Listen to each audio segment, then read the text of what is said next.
Hello, everyone. Today we are making a stop in Auburn, New York to visit the resting place of one of the greatest Americans who ever lived, Harriet Tubman Davis. To sum up Harriet Tubman in just a few sentences is challenging.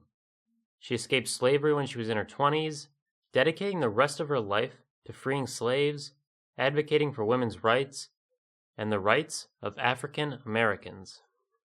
She served the Union during the Civil War and dedicated her later life to caring for the poor, homeless, and the sick in her community of Auburn. Her final resting place sits in Fort Hill Cemetery in Auburn.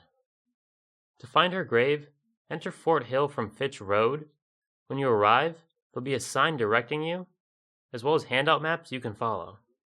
Follow the path all the way to the left that parallels the cemetery gate to head to the back corner to right before the road turns.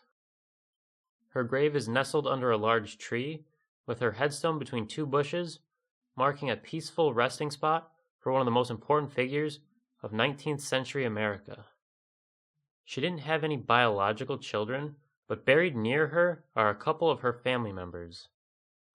It's not uncommon to find on her grave tokens or mementos left by people who have visited, who wanted to thank her for her service.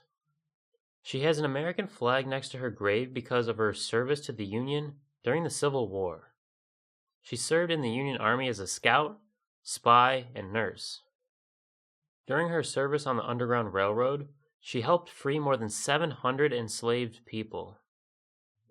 Harriet Tubman's impact is still felt today, and her life and legacy are preserved in the community she called home of Auburn, New York. They keep her memory alive as she rests at Fort Hill Cemetery.